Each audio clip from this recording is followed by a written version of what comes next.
Third Planet by Murray Leinster, originally published in Worlds of Tomorrow, April 1963. Narrated by Tom Trussell. 1. It was, as usual, a decision on which the question of peace or atomic war depended. The Council of the Western Defense Alliance, as usual, had made the decision, and, as usual, the WDA coordinator had to tell the COM ambassador that the COMs had won again. The WDA would not risk atomic war over a 30-mile shift of a national border in Southeast Asia. Perhaps, said the COM ambassador politely, it will be easier for you personally if I admit that our intelligence service has reported the decision of your council. He paused and added, in detail. The coordinator asked wearily, how much detail? First, said the ambassador, you are to insist that no decision has been reached. You are to play for time. If I do not agree, you are to offer to compromise. If I do not agree, you are to accept the settlement we suggested. But you are to ask urgently for time in which to remove the citizens we might feel ought to be shot. This is not an absolute condition, but you are to use every possible means to persuade me to grant it. The coordinator ground his teeth. But the Council wouldn't go to war for a few thousand citizens of an Asiatic country, who would probably be killed in the war anyhow. There would be millions killed in Western countries if the war did come. I have much respect for you, said the ambassador politely, so I agree to 3 days of delay during which you may evacuate disloyal citizens by helicopter. On the 4th day, our troops will move up to the new border. It would be unfortunate if there were clashes on the way. We can't get them out in 3 days, protested the coordinator. It's impossible. We haven't enough copters. With warning to flee, said the ambassador, many can reach the new border on foot. The coordinator ground his teeth again.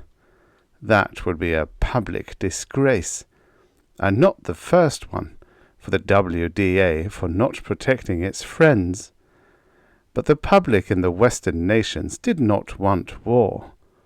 It would not allow its governments to fight over trivial matters.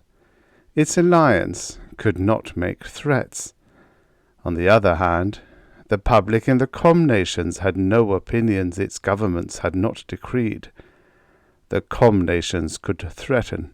They could even carry out threats, though made for trivialities. For the WDA found itself wielding upon one point after another. Eventually it would fight, and fight bravely, but too late. The coordinator said heavily, You will excuse me, Mr. Ambassador. I have to see about getting as many copters as possible to Southeast Asia. Some hundreds of light years away, the survey ship Lotus floated in space, a discrete number of millions of miles from the local sun.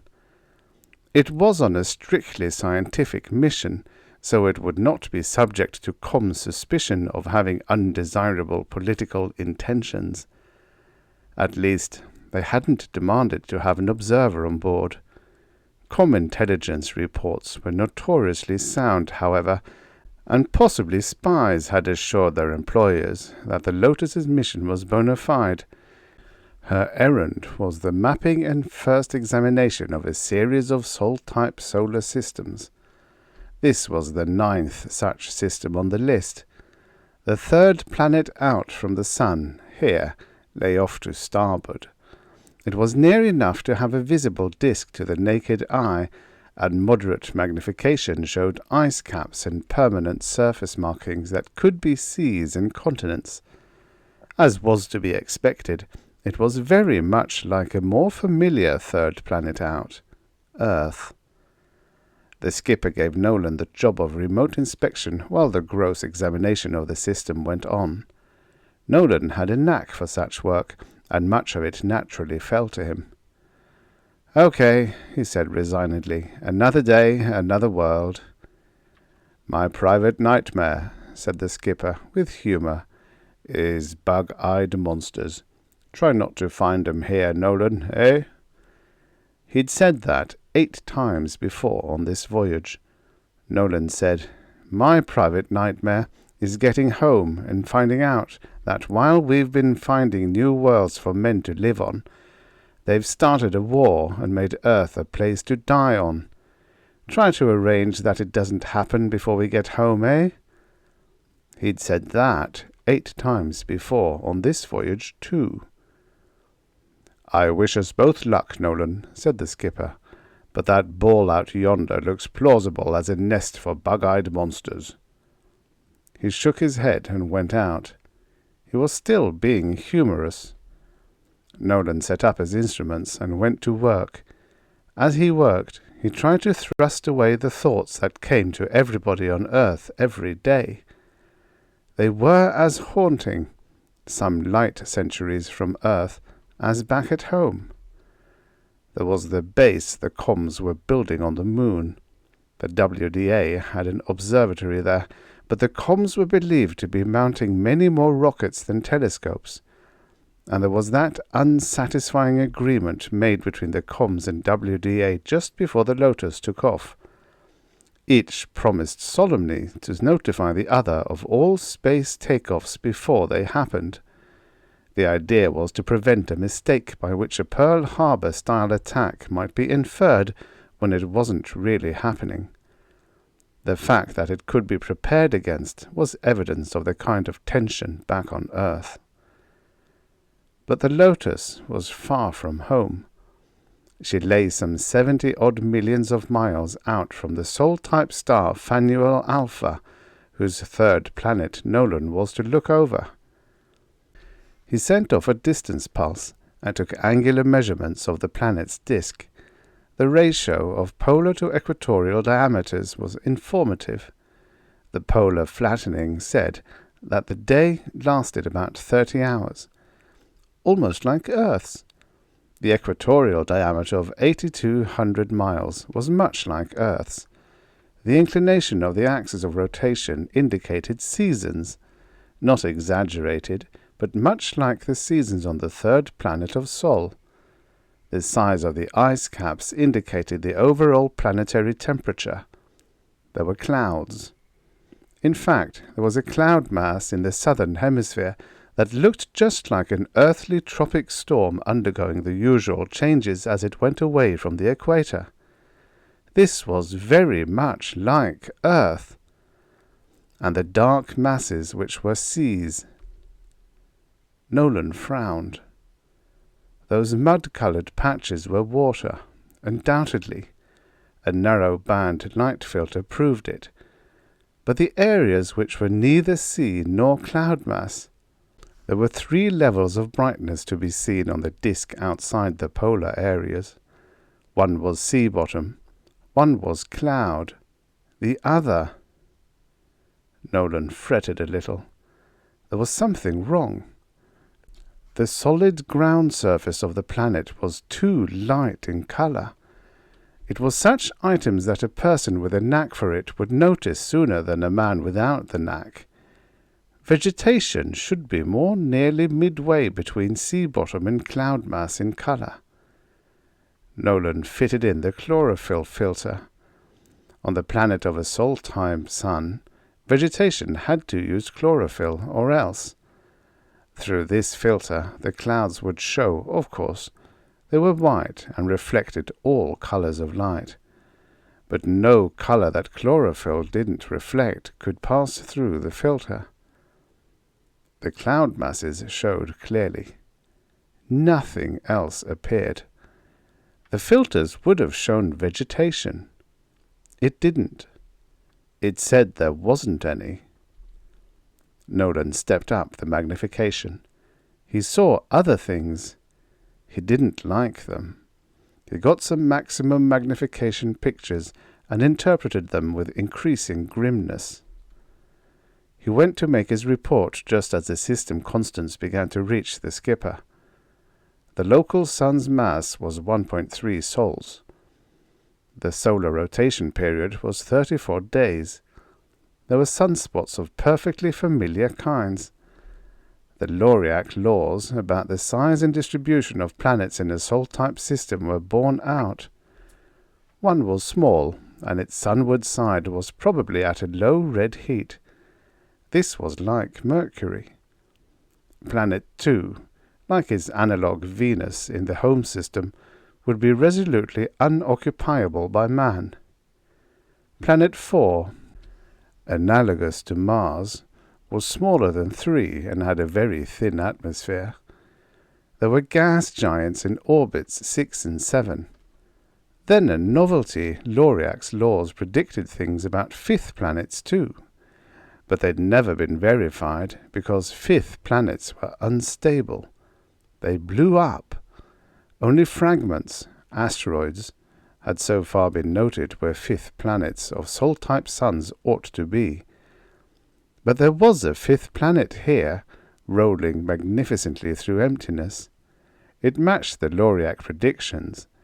It had an atmosphere, which should contain oxygen. It was the first Sol system 5th planet ever observed. There was a babble in the skipper's office as the discoverers on the 5th planet told him about it. Nolan said curtly, "I've something more urgent to report. Planet 3 ought to be like Earth. It was. It isn't any longer. It's dead." Nobody paid attention. There was a 5th planet. It was unparalleled. All the theories about the absence of 5th planets could now be checked.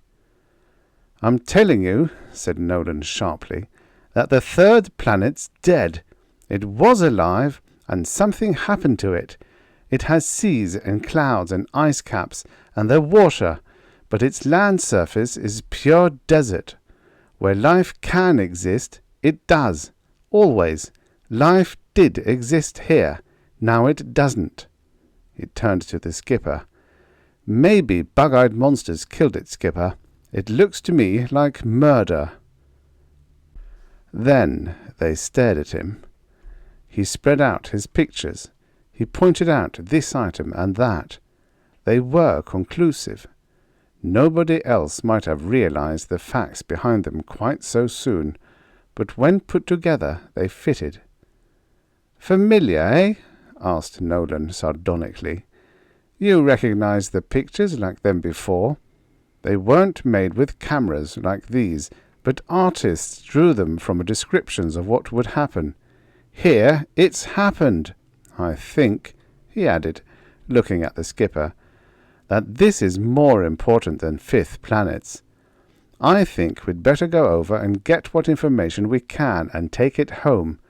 Death like this implies life a lot like men. If non-human creatures can do something as human as this, we'd better get the word back home so something can be done to get ready before we find them, or they find us." The skipper went carefully over the pictures.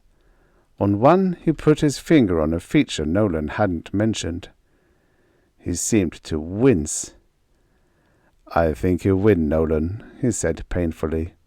"We'll send a drone down. I doubt we can land, but this ought to be checked immediately. Maybe I should add inconspicuously." "Confidentially," said the ambassador to the coordinator of the WDA.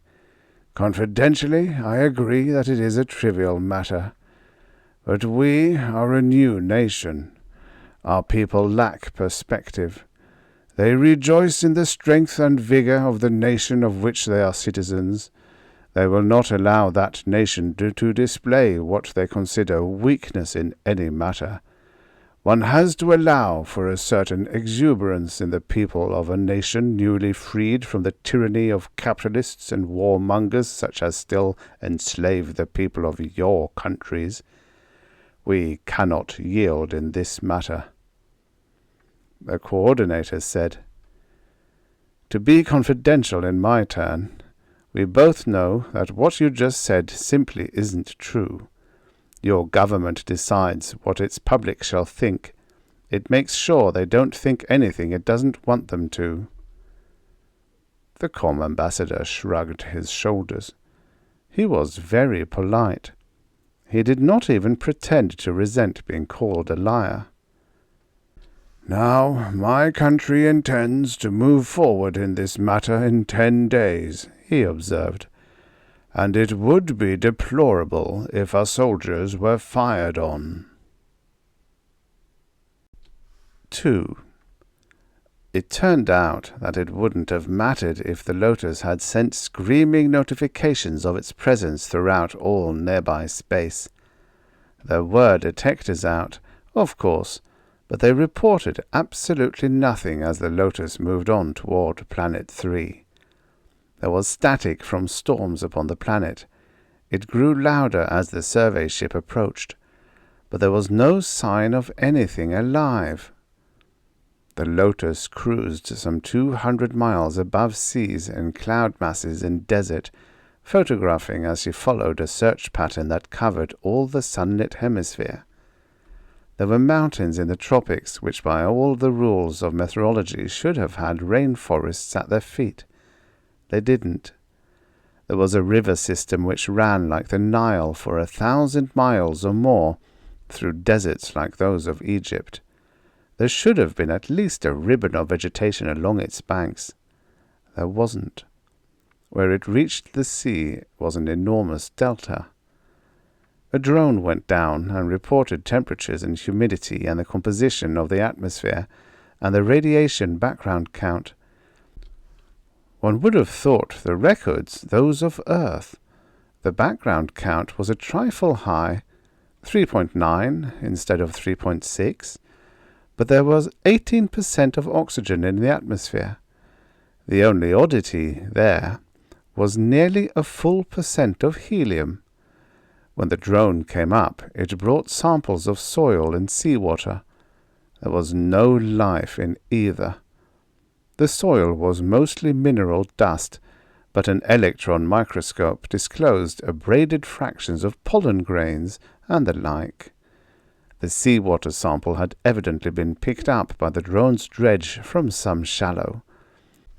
There were tiny siliceous shells in it, plankton. They had been alive, but were so no longer. "I think," said Nolan, "that I make a landing, right?"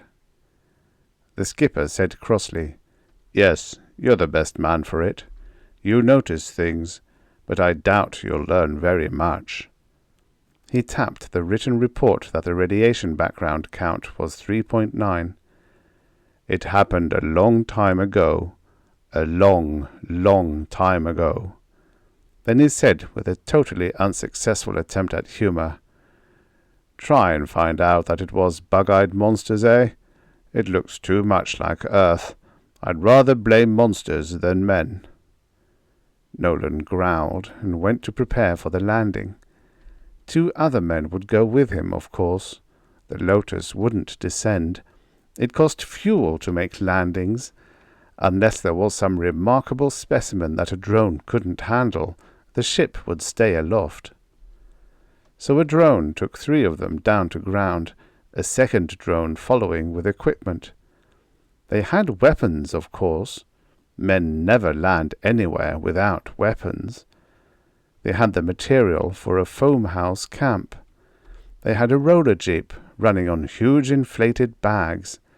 It would run efficiently on anything from sand to swamp mud and float itself across bogs or rivers.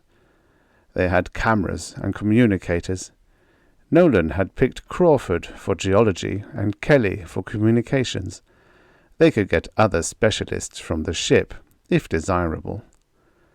The ground where they landed was desert, nothing more. There were enormous dunes, like gigantic frozen swells of sand. Sometimes there were miles between crests. They landed close to the mud bank's northern ice cap, to avoid the deep gorges in which rivers ran farther south. On the first day they set up their camp. Mountains reared to the north of them, covered almost to their bases with ice. These they need not explore. Instruments would do most of the landing party work in any case. But they inflated small balloons and sent them skyward to learn about currents of the upper air, and Crawford took painstaking photographs of dune formations, and they set up a weather radar. They checked the water recovery from the camp's air conditioner. It would supply their needs. When night drew near, with all instruments recording, they watched the sunset. It was amazing how splendid and how magnificent a sunset could be. Not many men see sunsets these days. The three of them, aground at the ice cap's edge, saw enormous mile-long dunes reaching away as far as it was possible to see.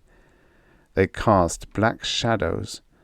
Then glories of crimson and gold rose from the western horizon of this dead and empty world. There was ice and snow upon the mountains, and unbelievable tints and blends of colours appeared there. After a long, long time, the light faded away. Then there was nothing to see but the stars, and nothing to listen to at all. This world was dead.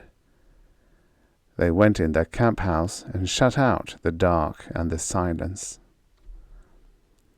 On the second day, Nolan went in search of permafrost. Their instruments faithfully recorded everything they needed, except such items as this. Nolan found permanent ice in a valley of the northern mountains. It was perpetually frozen ground which might not have thawed in 1,000 years. He dug down through the surface ice to the permanently frozen soil beneath it. That soil was not desert sand. And preserved in it, Nolan found the blackened roots of plants and the blackened blades of something like grass, and even some small, indefinite objects which had been seeds of fruit. They hadn't died with the planet. They were far older than that catastrophe, but they were proof that once this world lived and throve. During what was left of the daylight, Nolan and Kelly went south to a river gorge and photographed it for the record. The river had cut a gorge a full 200 feet deep in the wind-deposited dust which was everywhere. There were now dry gullies which undercut the dune sides and at times dumped mud into the slowly flowing liquid of the river. There were no colourings save dust and mud. The river itself was mud. It flowed very, very slowly and without elation. They came back depressed. An airless planet holds no life, but it defies life to establish itself. A methane-ammonia planet fights the intrusion of men and monstrous frigid storms. But this world was designed for life. That it was dead was tragedy.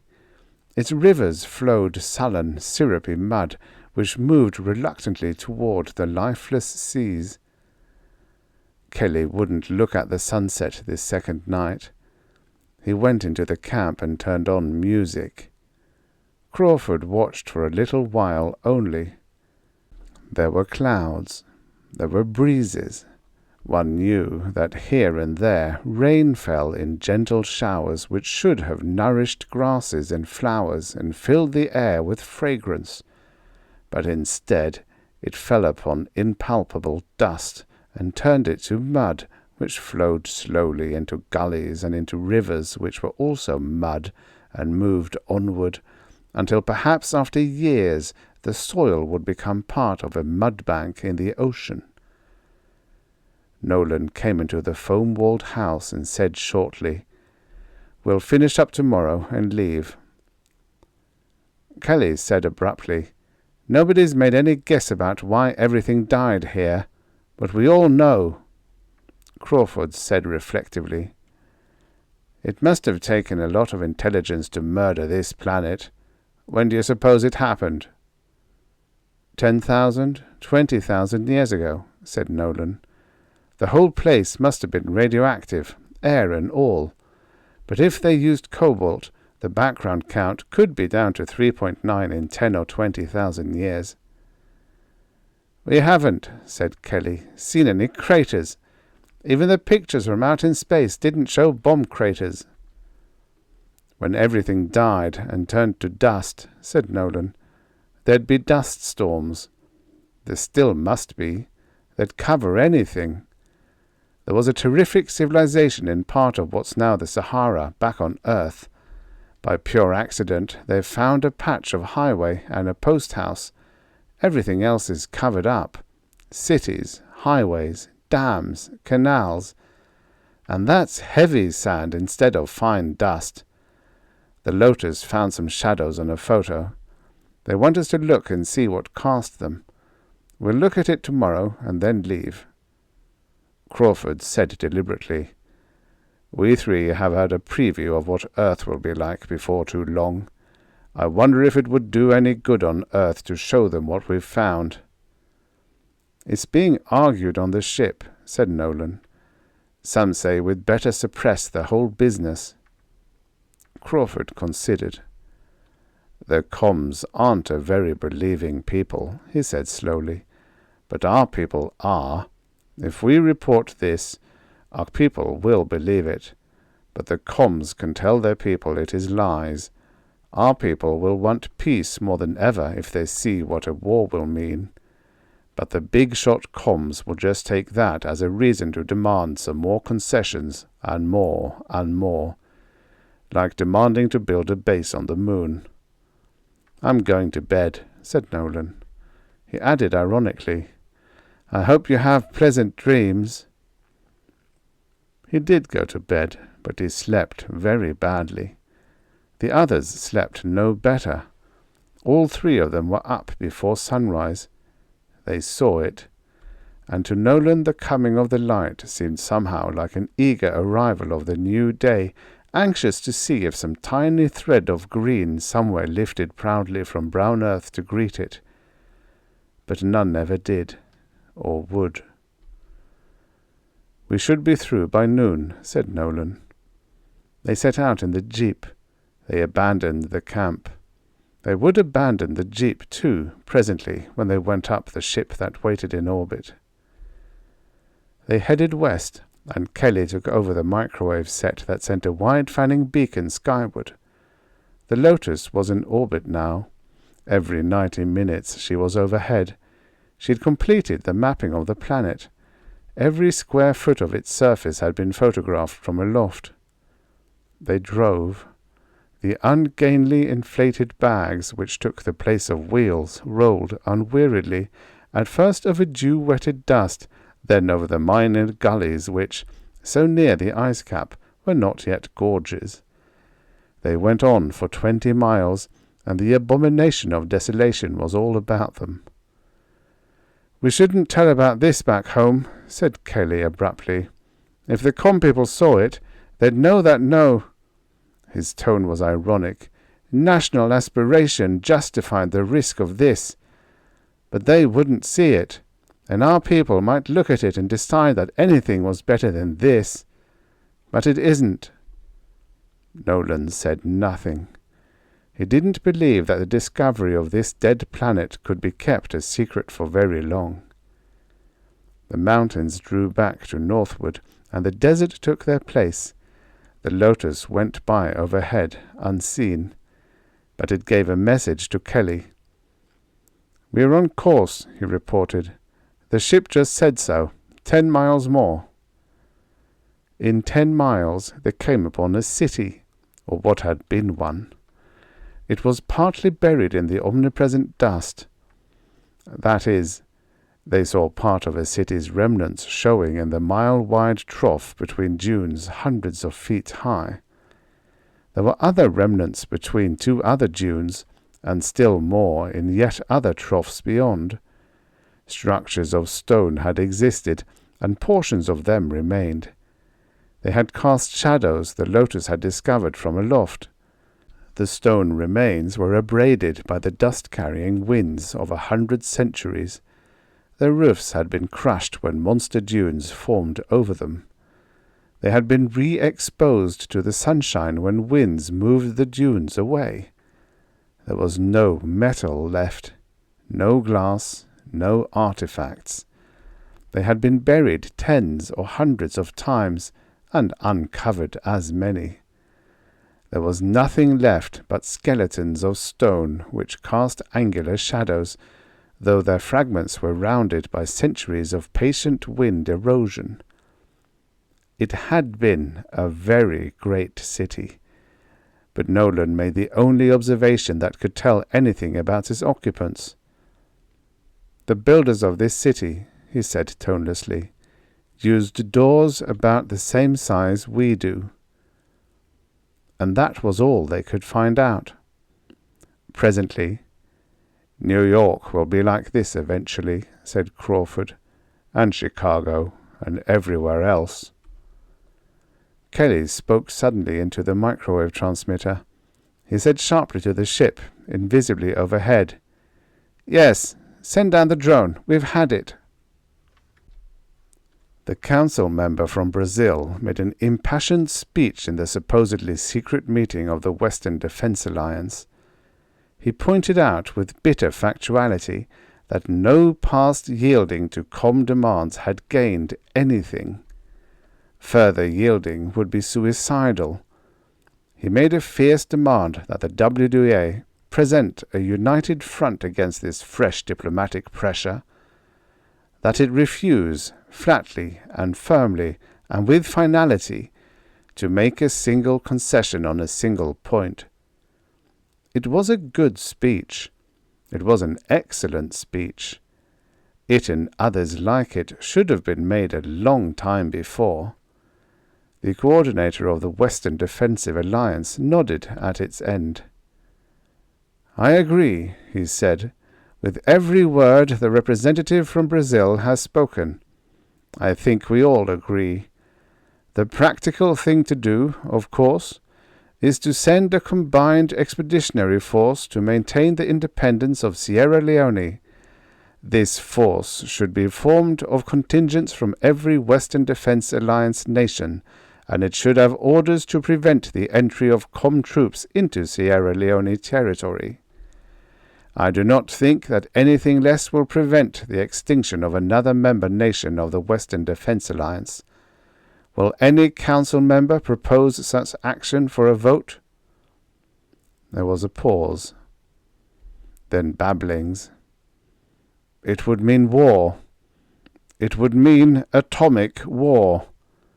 Tens or hundreds of millions of human beings would die over a matter affecting less than 200,000. It was ridiculous. Public opinion." The council meeting ended with no vote upon the matter, without even a proposal on which a vote could be taken. 2 days later, COM troops from one of the African COM nations moved in and occupied Sierra Leone. A great many of its citizens were shot, some for opposing the new state of affairs, but some seemingly just on general principles. 3. The Lotus went on toward Planet 5, leaving a world which should have been alive and wasn't, to go to a world which should not exist but did. On the way there was an argument which became embittered. In theory, the discoveries made by a survey ship became automatically available to all the world. But the discovery of 3 in the state it was would have political results on Earth. It was, and is, a fact that nobody really believes in death until he sees a dead man, and nobody can believe in the destruction of a planet unless he'd seen the corpse or color photographs of it. But that was precisely what the Lotus had to carry back to Earth. The WDA nations would see those pictures and read the facts. They would believe in atomic war and the complete sterilization of a world. The comm nations would not see the pictures. They would continue to believe that the West, the WDA, was decadent and enslaved to tyrannical warmongers, and obviously could not resist the splendid armed forces of the Comm Association. And they wouldn't really believe there could be more than isolated, crazy resistance to their valiant troops. So they'd back their leaders with enthusiasm, and the Western peoples at most would be merely desperate. The Lotus arrived at Planet 4, which by the Earthlike laws should have been similar to Mars. It was almost its twin. It had ice caps of hoarfrost, and its atmosphere was thin and barely contaminated by oxygen. A base could be maintained here, of course, provided one had a source of supply. A base here, incidentally, would have much the value of the comm base on Luna. The Lotus did not find that base. It found no cities or signs of settlement, but it did find a bomb crater, miles across, and it seemed miles deep. There was an accumulation of reddish dust at its bottom, trapped from the thin winds that blew over this half-frozen world. The Lotus went on to Planet 5. The sun, so far out, was very small, and its warmth was barely perceptible. But there was vegetation. The surface temperature was above freezing. The Earthlike laws had predicted that the central metallic core would be small, and the greater part of its mass should be stony. The radioactives in Earth's thin rocky crust produce a constant flow of heat from the interior to the surface. It is considered that it is enough heat to melt a fraction of an inch of ice in a year. On this planet, with a crust many hundreds instead of mere scores of miles thickness, the internal heat was greater. The world was not frozen, and life existed here. It was a pallid, unnatural sort of life which had developed to live in starlight with a feeble assist from a very bright nearby star which happened to be its sun. There was a base here, too. Kelly located it when he found a resonant return of certain frequencies from the ground. It was not a reflection, but resonance, and so they found the base. It had been built by engineers the humans on the Lotus could only admire. There were gigantic doors which could admit the Lotus herself. They were rusted shut and had to be opened with explosives. There were galleries and tunnels and laboratories. There were missile launchers and missile storage chambers. There was a giant dome housing a telescope men had not even dreamed of equaling. It was not an optical telescope. Ultimately, they found a mortuary where the members of the garrison were placed when they died. The Lotus was not equipped for the archaeological and technological studies the base called for. Its function was to scout out things for especially qualified expeditions to study. And of course, there was the political situation back on Earth. On the 4th day after landing, the skipper sent for Nolan. The skipper sweated a little. "Nolan," he said querulously, "we've found something." "A bug-eyed monster?" asked Nolan dourly. "No." The skipper mopped his forehead. "Back yonder, on 3, you took a few looks from 20 million miles and figured out what had happened there. We'd have worked it out eventually, but you saw it at once. You're lucky that way. Now we've found something. It's an instrument. We're short on time. Come with me and make some guesses." He led the way, explaining jerkily as he went. The thing was in a room by itself, with its own air system, and apparently its own food store. It was inside 4 successive systems of locked doors, all of them inches thick stainless steel. It was intended that the last door could be opened from inside. It was evidently the very heart of the armed base on Planet 5. Anything sealed up like that would have to be either incredibly valuable or incredibly dangerous. Nolan followed through the shattered doors, and presently the skipper made a helpless gesture. There was the discovery. It looked more like an old-fashioned telescope than anything else. It had a brass barrel, and it was very solidly mounted, and there were micro adjustments to point it with almost infinite exactitude. It had been sealed in a completely airtight environment, and what moisture was present had combined with other metals. It wasn't rusted. There was an eyepiece placed in an improbable position, and there was a trigger. It wasn't like a gun trigger, but it couldn't have any other purpose.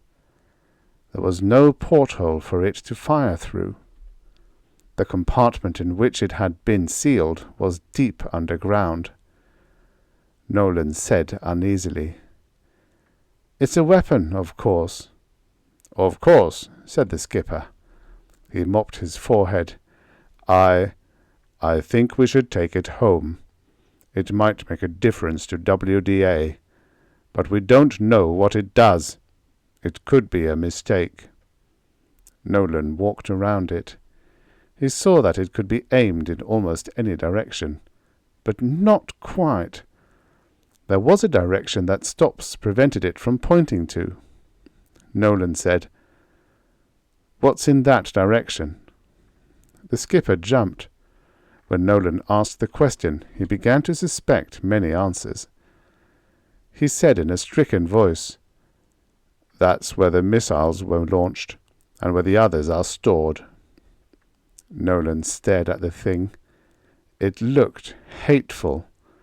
It had the savage feel of a frozen snarl. "The power pile?" The skipper nodded. He mopped his face again. "Right alongside. We figured they wanted to shield the rest of the base from radioactives." Nolan said carefully, "It could be that they wanted to shield the radioactives from something in the base. Maybe something that would act on radioactives is involved." He said painfully, "Men can't change the rate of fission except by building up a critical mass. But maybe, possibly bug-eyed monsters could." The skipper perspired. He'd have worked out the same thing in the long run, but Nolan saw it right away. He went away and got the ship's engineers.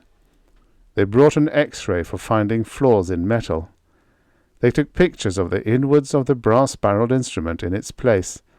They traced 2 separate, incomprehensible circuits, but they were separate.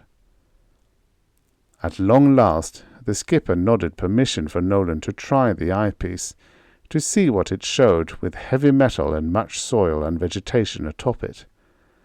They taped the trigger so they could not be moved. The controls affecting the eyepiece they left free.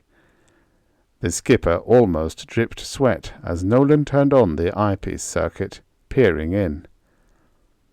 For a long time he saw nothing whatever. Then a tiny disk moved slowly into the eyepiece's field. It was barely larger than a point. Nolan moved one of the eyepiece controls. The disk enlarged. It enlarged again. A tiny red dot appeared in the center of the field of vision. As the disk enlarged, the red dot grew larger and became a tiny red circle. Nolan fumbled. He shifted the position of the instrument with a microcontrol. He moved the faintly glowing disk until it was enclosed in the red circle. He enlarged. Presently the disk was very large, and the red circle ceased to enlarge. It enclosed only a part of the disk. Nolan felt cold chills down his spine. He swallowed and asked for the angular relationship of planet 4 to 3. The skipper sent someone to find it out. But Nolan had found planet 4 before the answer came. The first disk was in some fashion a representation of planet 3, the Earthlike world which was dead. The second was a representation of 4.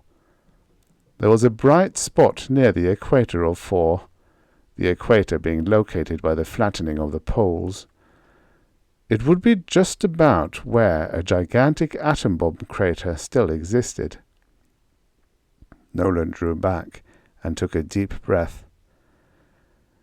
"Apparently," he said unsteadily, "this eyepiece detects radioactives, converting something that I can't imagine into visible light after it's passed through a few feet of metal and a good many more of dirt.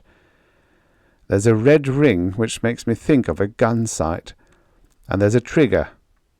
Skipper, will you send 1/2 ounce or so of ship fuel out to space in a drone?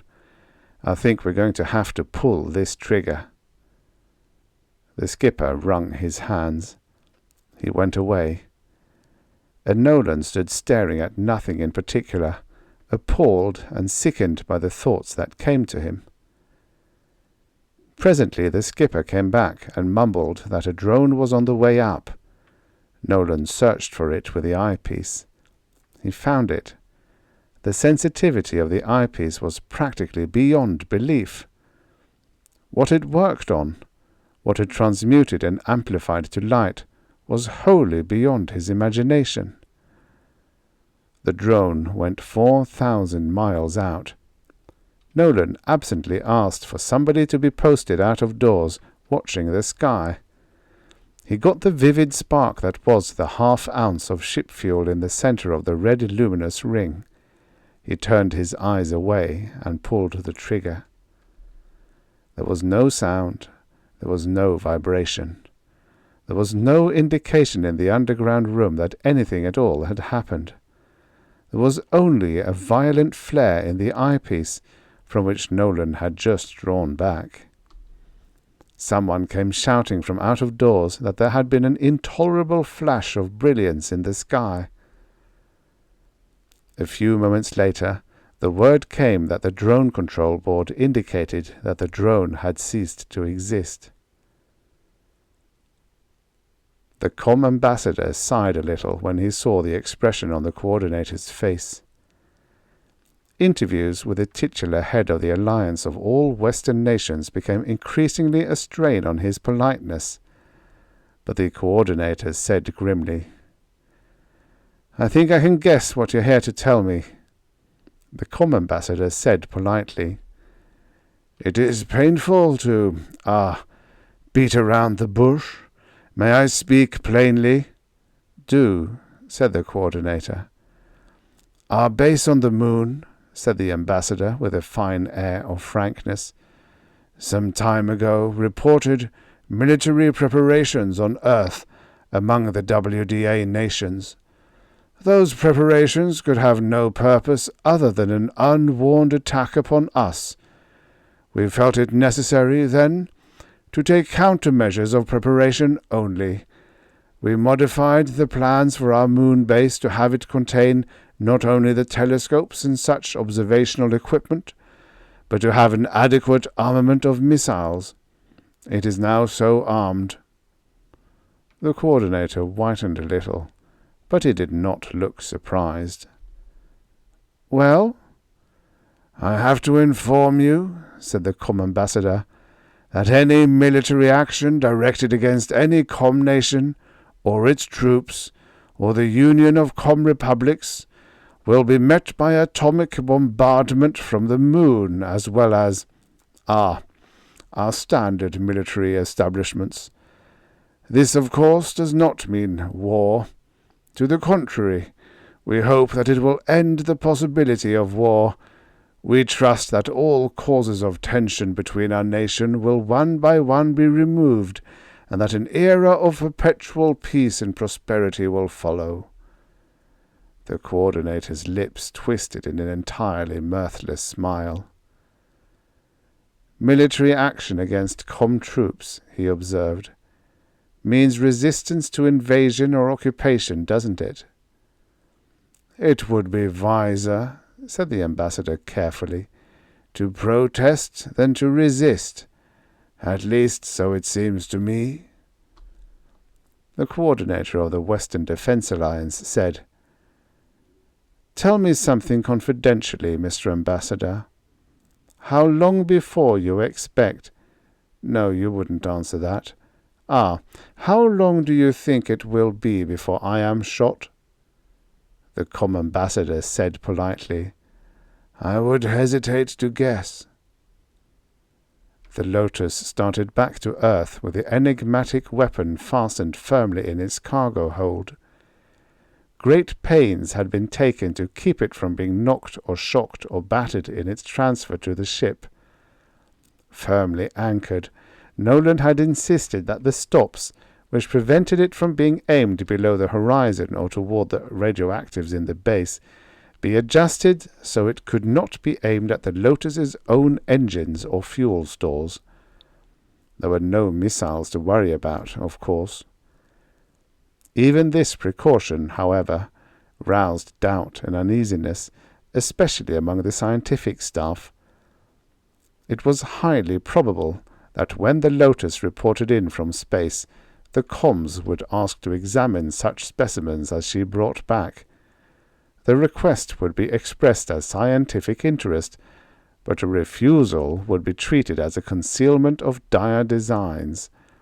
There were those on the ship who felt that the weapon should be dismantled and made to seem meaningless, to avoid any chance of a humiliating squabble with the comms. The skipper roared at them. It was the only time on the voyage when he displayed anger, but he glared at those who proposed the act of discretion. He drove them out of the cabin in which the suggestion was made.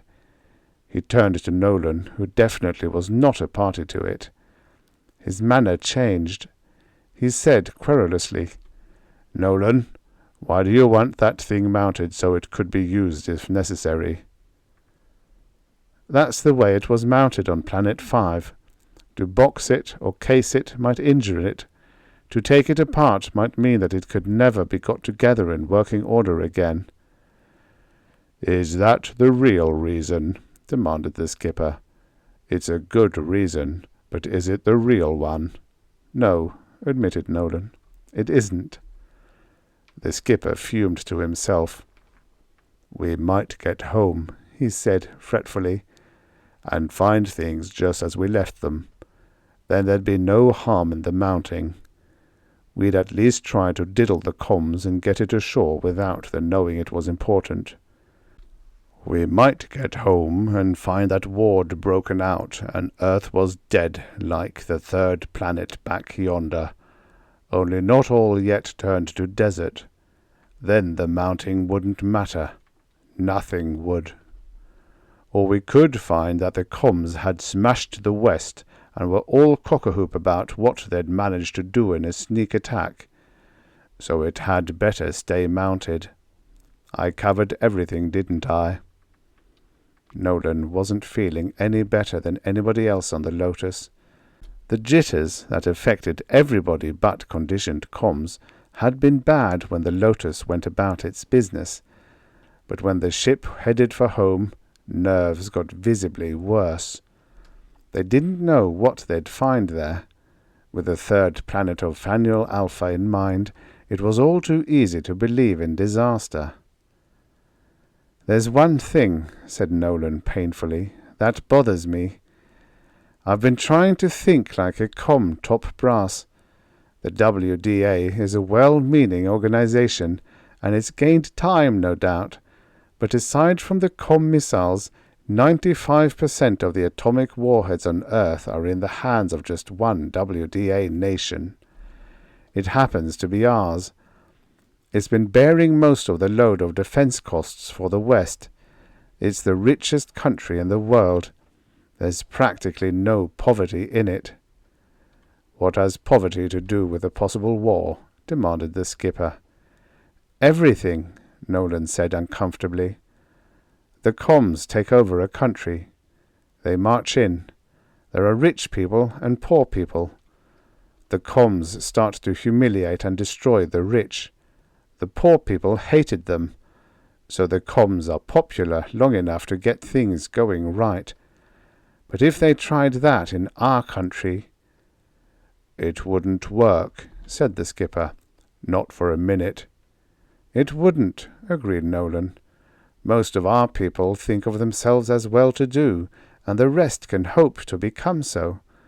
So the comms would have to try to govern 200 million indignant and subversive underground resistors. They couldn't hold down such a country. They wouldn't try." The skipper blinked. "If you mean they'd leave our country alone—" "I don't," said Nolan. "They'd destroy it. They'd have to. So they might as well destroy it out of hand and destroy most of the fighting potential and a lot of resolution in the West. A well-handled atomic missile bombardment and some luck, and they could take over the rest of the world without trouble. I think that's the practical thing for them to do. I think they'll do it if they can." The skipper grimaced. Then he said, almost ashamedly, "Maybe we're talking nonsense, Nolan. Maybe we've just got bad cases of nerves. Maybe things have gotten better since we left. We could arrive back home and find nobody even dreaming of war anymore." "That," said Nolan, "would scare me to death. That would be the time to make a sneak attack." Which was pessimism.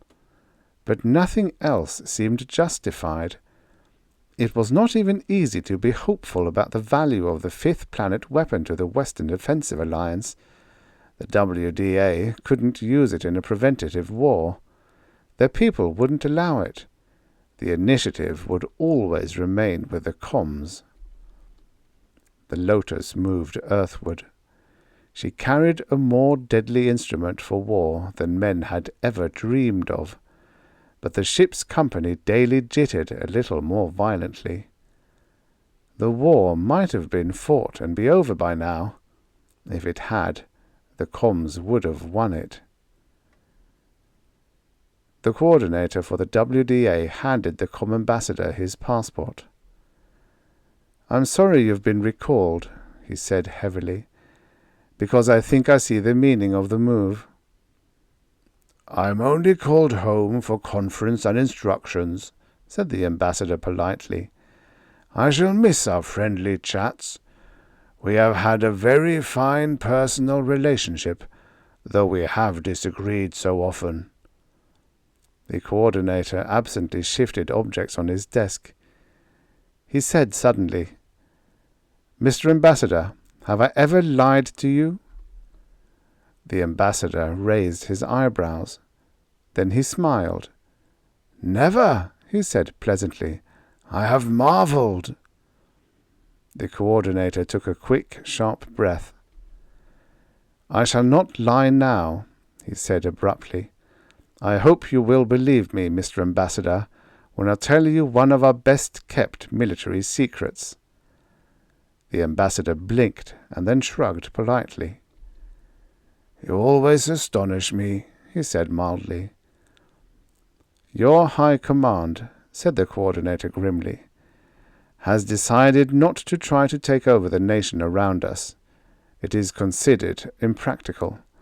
So this nation is to be destroyed, to shatter the backbone of the WDA and make resistance anywhere else unthinkable." The ambassador said reproachfully, "But you begin to believe your own propaganda." "No," said the coordinator. "I have simply told you the facts you undoubtedly already know. Now I tell you our best-kept military secret. We know that we cannot deal with you. We know that you might be successful in an overwhelming, unwarned attack. We know that if you decide upon war, it will be directed primarily at this nation. So we have set up some very special atomic bombs where it is extremely unlikely that you will find them. They are dirty bombs. They are designed to make the maximum possible amount of radioactive dust, of fallout. Timing mechanisms are set to detonate them. Every day, a man goes and sets back the timing mechanism in each place where a bomb is established. On the day that a man fails to do so, the bombs will certainly explode. The coordinator said, almost briskly, "We calculate that the bombs will make the atmosphere of the whole Earth lethally radioactive. They will raise the background count on Earth to the point where nothing can live. No plant, no animal, no fish in any sea. This will only happen if this nation is destroyed. It will fight if it is attacked, of course, but your chances of substantial success are good.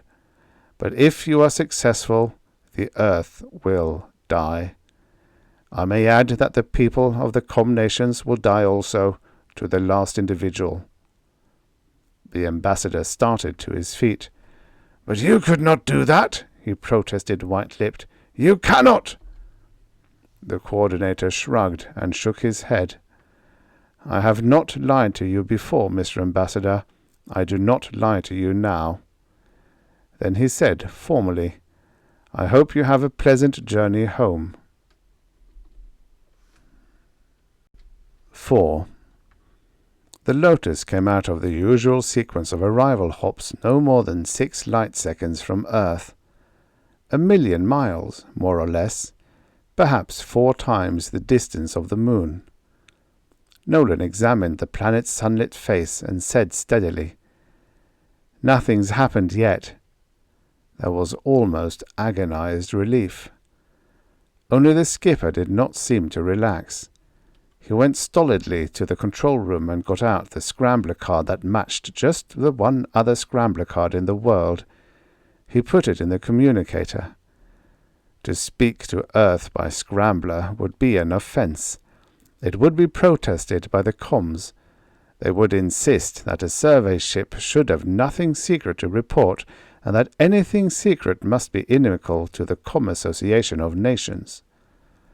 The skipper formally reported in the clear, and then insisted on completing his report by scrambler. He did complete it, over the agitated protest of the ground. Then there was silence. He mopped his forehead. "Nolan, better get down to the eyepiece. The comms could send something up to blast us. I'll get the detectors out. You be ready. You're sure you can handle things?" "This is a little bit late to raise the question," said Nolan. "I think I can do it, though." He went down into the hold. He turned on the eyepiece. He saw the distinct luminous disk which was Earth in the not at all believable field of the impossible instrument. He saw points, not dots, of extremely vivid light. Obviously, the size of a radioactive object did not determine the brightness of its report to the weapon from Planet 5 of Phanuel Alpha. Something else controlled the brilliance. He saw the groupings of many dimensionless points of light. There were the patterns which meant the silos holding the monster atomic missiles of the West. He could distinguish them from the much more concentrated firing points of the nations. The oceans had few or no bright points at all. There were only so many atomic-powered ocean-going vessels. Nolan could tell well enough which were the Western accumulations of radioactives for defense purposes, and which were the stores of warheads. His throat went dry as he realized the power in his hands. Neither he nor anyone else could make one blade of grass grow, but he could turn the third planet of this sun into a desert and a dreariness like the third planet of another sun far, far away. The skipper came into the hold. He locked the entrance door behind him. "I got to the coordinator," he said in a shaking voice. I started enough trouble by reporting by scrambler. He talked to me. I showed him pictures. He's telling the comms most of what I reported, saying that if they like, they can try to blast us. If they try and don't succeed, we can try to figure out what to do next. The premiership was in some ways the equivalent of the office of the coordinator of the Western Defense Alliance. But the men who held the two posts were quite unlike, and the amount of authority they could exercise was vastly different. The premier read, again, the newly arrived message from the coordinator. The high officials he'd sent for came streaming into the room. Most of them had flimsies of the message in their hands. The premier beamed at them. "You have the news," he said humorously. "The WDA coordinator first threatened to make all Earth's air radioactive if we attacked the, leading member of the WDA and destroyed it. He has evidently decided that this threat is not strong enough. So he assures us that a Western survey ship has come back from an exploring voyage with a cargo of artifacts from a non-human civilization. Among the artifacts there is what he says is the absolute weapon. He says that the skipper who has brought it back claims that it can end the tension between the WDA and us by ending us." The premier chuckled. "He invites us to verify the skipper's claim by attempting to blast the survey ship whose coordinates of position he gives us. I think he has made a rather substantial error of judgment." His eyes twinkled as he looked from one to another of the high officials he had summoned. "We accepted the invitation," said the premier. "Naturally. General?" He looked at a tall general officer with twin silver rockets in his lapels. The general said proudly, "Yes, Excellency. Our space radar located an object at the survey ship's stated position. We sent 6 rockets with atomic warheads at it. We used satellite-placing rockets for maximum acceleration. They are well on their way now. Of course, they can be disarmed or destroyed as well as maneuvered to intercept this survey ship if it attempts to flee. They will reach the target area in just under 3 hours.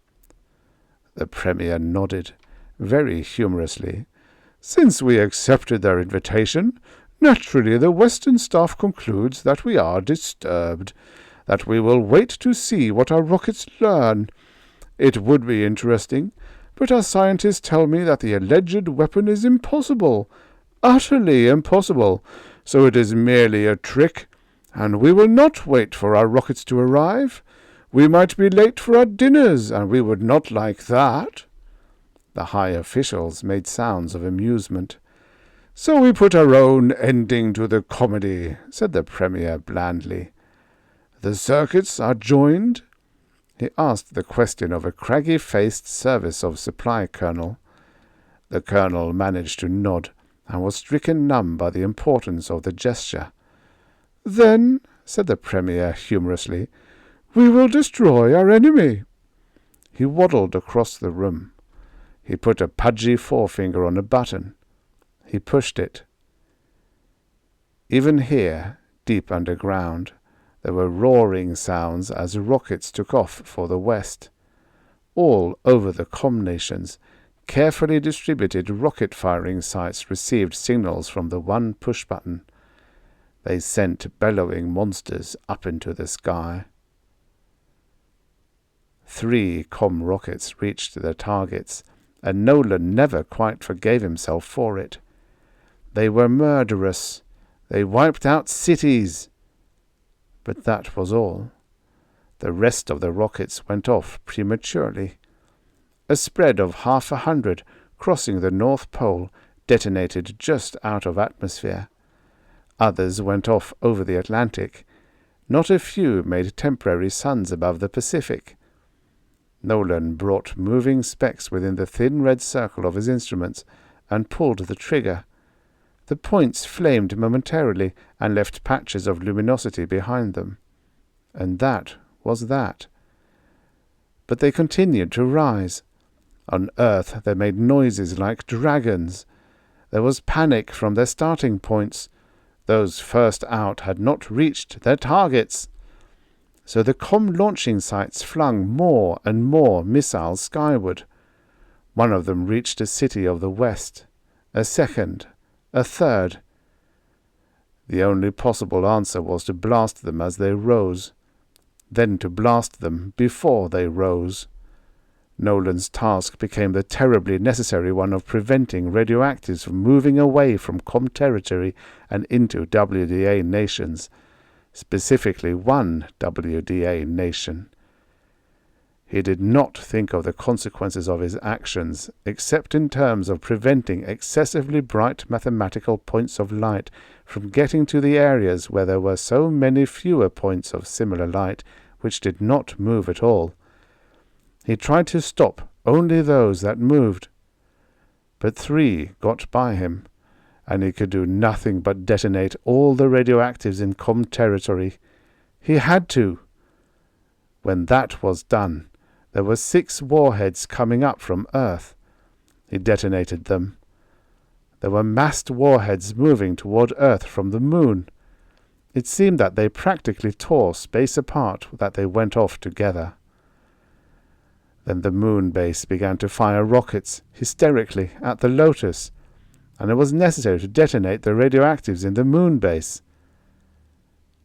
It had been estimated that an atomic war might be over in 3 hours, but prophecies are usually underestimates. Between the first and last explosions on Earth, in space and on the moon, there was a truly gigantic crater where the COM base had been. Some 37 minutes elapsed. Then the war was over. There were some survivors in COM territory, of course, but they couldn't retaliate for the destruction of their nations. Their own bombs had done the destruction. They couldn't even gloat that the rest of Earth shared their catastrophe. It didn't. Most of the bombs exploded high and over ocean. No less than 3/5 of all fallout landed in the sea and sank immediately. For the rest, the background count on Earth nowhere went above 4.9, and people could be protected against that. The survey ship Lotus came gingerly down to ground. There was no longer any reason for tension. Its crew reported in and scattered to the various places they called home. They were very glad to be back. In the course of time, they were all suitably bemedalled and admired and told that their names would live forever. Of course, it was not true. Nolan didn't pay much attention to this. He left the survey. He went to live in a small town. He married a small-town girl. And he never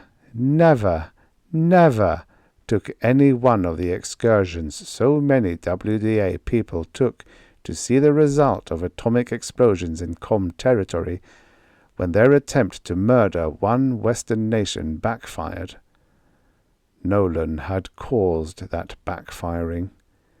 He very passionately did not want to see its results.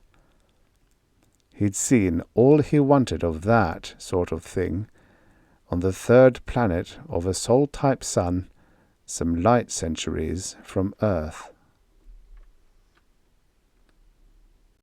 The end. Subscribe for your daily stories of futures past.